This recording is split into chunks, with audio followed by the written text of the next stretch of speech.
Bien-aimés dans le Seigneur, bonjour et bon réveil matinal. Nous sommes réunis comme chaque matin dans le cadre de notre méditation quotidienne.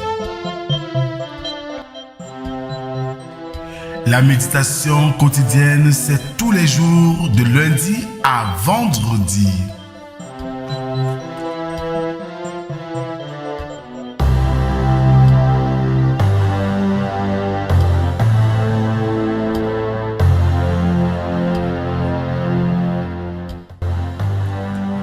À vous tous qui avez répondu présent, que la grâce, la paix et l'amour de notre Dieu soient et demeurent avec vous au nom du Père, du Fils et du Saint-Esprit. Amen.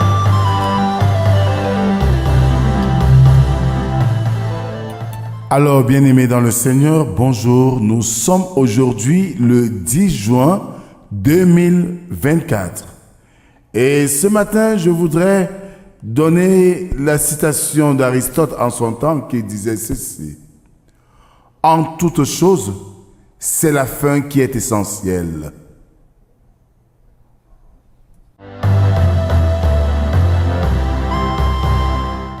Alors, bien-aimés, ce matin, ouvrons nos cantiques sur les ailes de la foi, numéro 377, intitulé « À celui qui sera vainqueur ».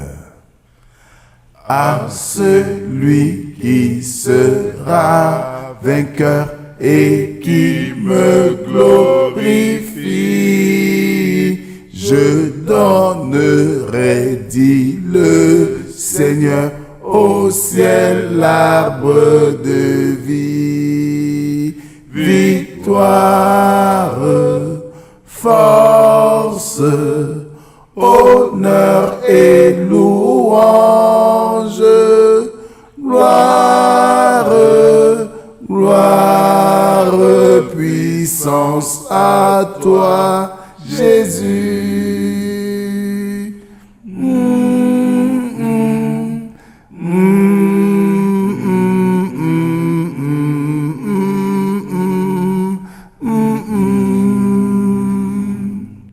Alors, bien-aimés, continuons à adorer notre Dieu avec le psaume du jour, le numéro 133, qui stipule ceci.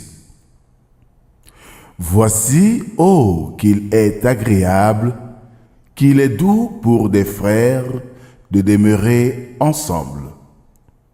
C'est comme l'huile précieuse qui, répandue sur la tête, descend sur la barbe d'Aaron, qui descend sur le bord de ses vêtements.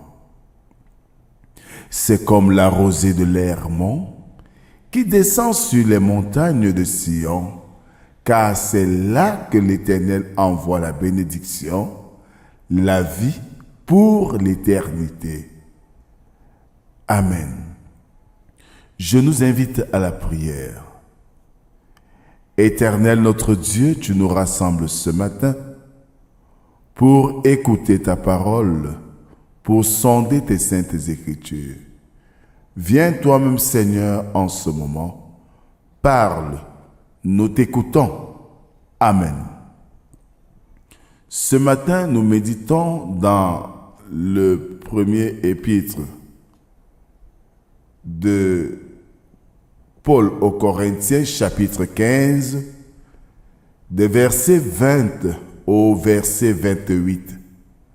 Là, il est écrit, « Maintenant, Christ est ressuscité des morts, il est les prémices de ceux qui sont morts.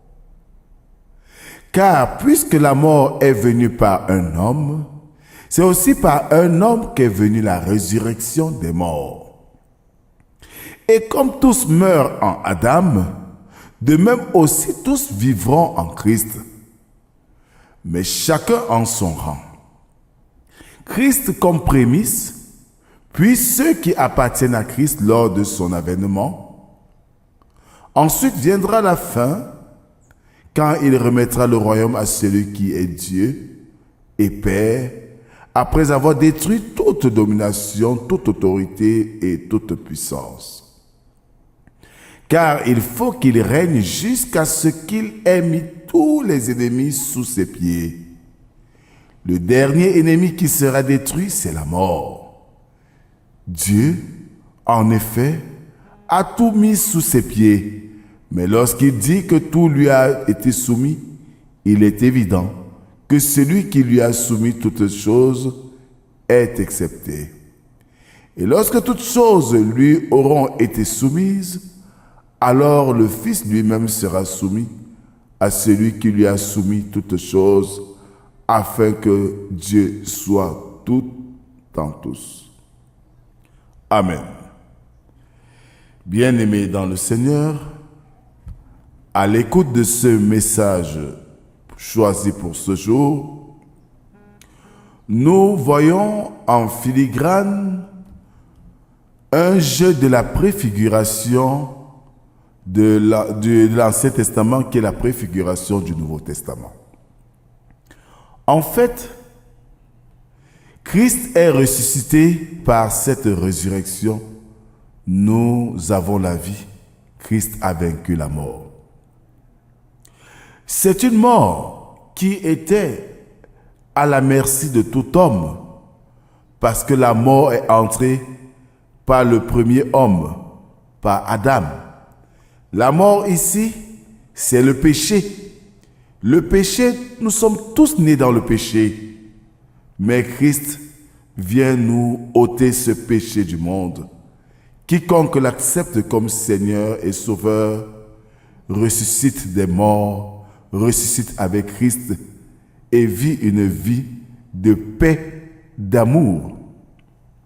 Bien-aimés, rien qu'à l'écoute de cette particule, nous sommes tous invités à ressusciter avec Christ pour ne pas rester tous des morts comme le fut le premier des morts, Adam.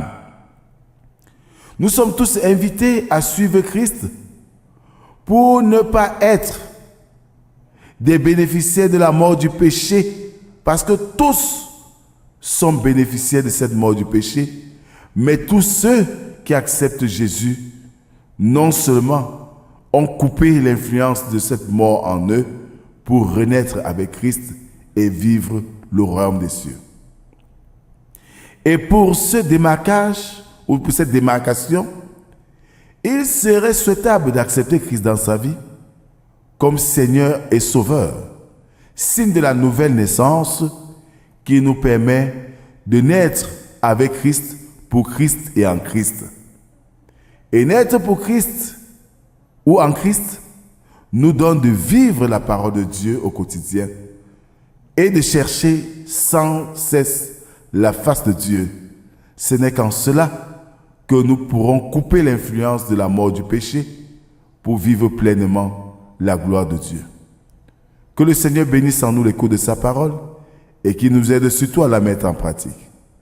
Amen. Merci Seigneur pour cette journée nouvelle. Merci pour ta parole qui retentit et nous invite à briser le lien du péché d'Adam pour renaître avec toi en Christ Jésus. Ainsi nous aurons vaincu le péché, nous aurons vaincu la mort. Puisses-tu Seigneur nous donner les armes nécessaires pour ce combat de foi, afin de rester toujours accrochés à toi et de vivre comme il te plaît.